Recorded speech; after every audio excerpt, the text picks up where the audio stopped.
And we're live. Thank you very much. Thank you for joining me. My name is Dave Crane for another Turbo Daily. And I can't look at you because I'm driving the car and trying not to crash at the same time. Hope you're having a wonderful day. I want to talk. You see the message this morning talking about the zombie holocausts. I don't know why. Sometimes you wake up, you've had a dream about something. And I kind of like all the dreams. Now, if you've got kids, I want to talk about kids in a moment as well. But if you've got kids, then they get bad dreams sometimes. And my dad had an amazing way of helping me to get over bad dreams. And it wasn't say, drink more. Have some whiskey before you go to sleep. You'll sleep all the way through the night. Nothing like that. I used to wake up. I'll show my age now. There used to be a time in the UK when they used to show on TV back-to-back horror films on a Saturday night. So we used to have what was called the Hammer Double Bill. And it was a black and white horror movie, which is usually a Dracula or a werewolf or zombie or something, Frankenstein's monster, followed by a colour Hammer movie. And they were really, really, really good. But as a kid, because my parents were good parents, they wouldn't let me watch them. And so they'd be on for first one about 9 o'clock or 10 o'clock, the next one would go on about midnight or 11 o'clock or something. But to me, being about 8, 9 years old, it didn't really matter. Now the thing was, all my friends at school were into horror comics, and we're all into playing horror. I mean, I say horror, we're pretending to be monsters, same way as people who pretend to be Transformers or My Little Pony or something today. So what would happen on a Saturday night is I would listen from the top of the stairs to the horror movies like they're a radio show. So what would happen is I'd listen to the horror movie, and I wouldn't be able to see any of the visuals, but I'd just soak it all in. And so that means when I finally got tired and go to sleep, I'd have horror movie dreams.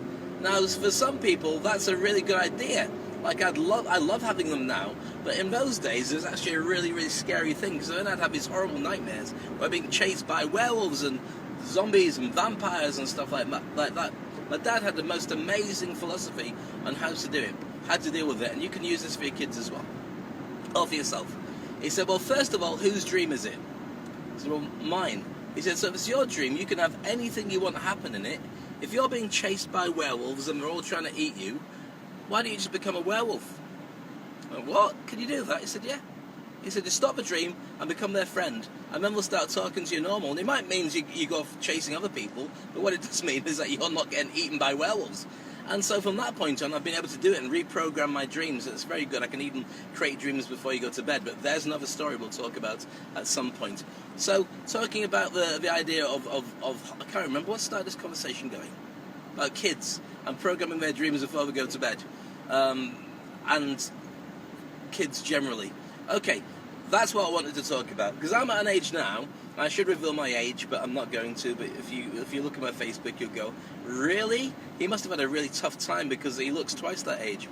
Anyway, at my age now, because I decided that I would become an expat, and I left, I'm here in Dubai, and I left the UK in my mid to late 20s, when I got to Dubai, I started creating a career and working in different jobs and so on, and building up myself and my profile.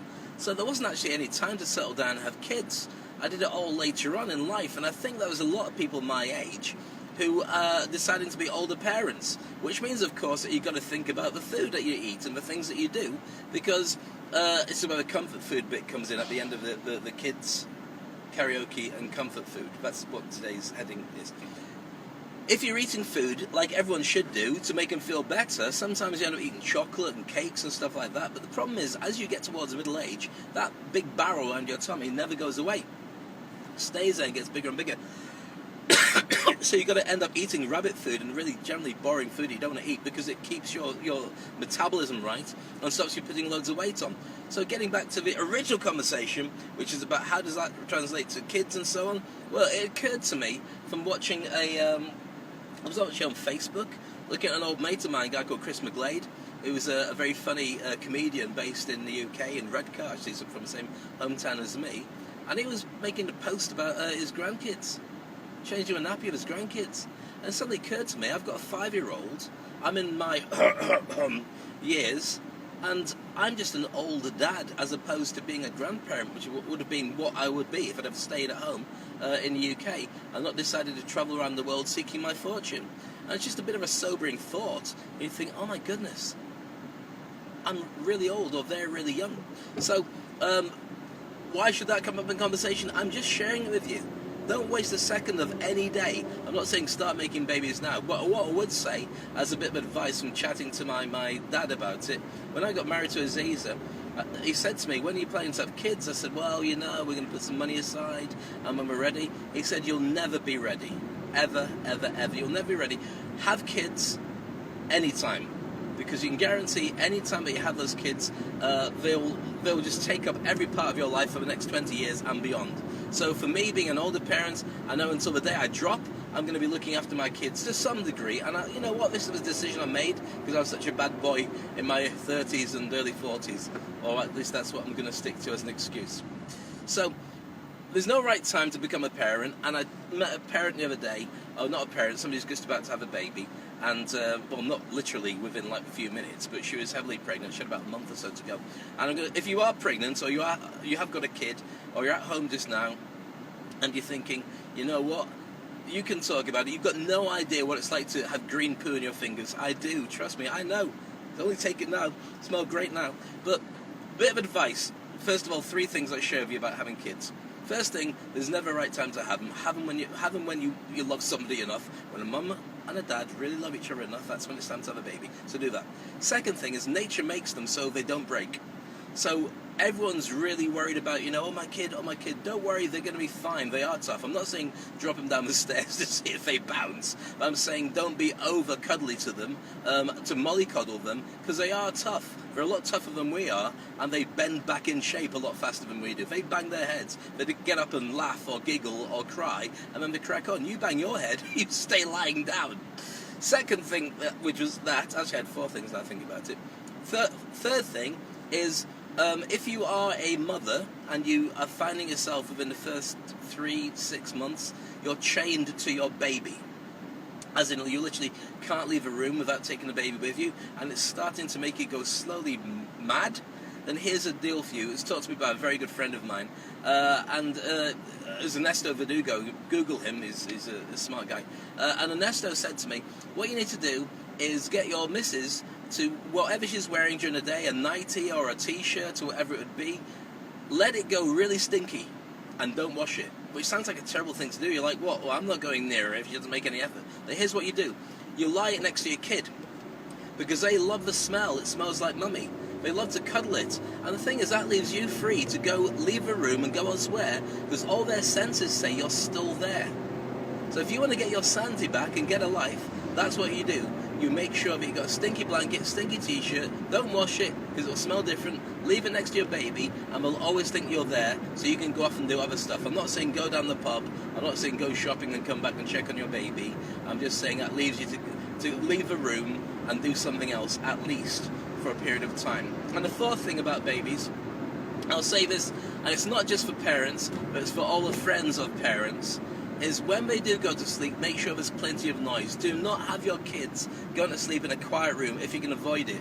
The reason for that is because then they become a slave, or more to the point, you become a slave to the silence in that room. So everyone has to shush when it's time to go to bed. So you could be having a grown-ups family meeting, watching TV, chatting, and then you say, everyone, shh, shh, shh, shh, little Billy's going to sleep, stop making noise.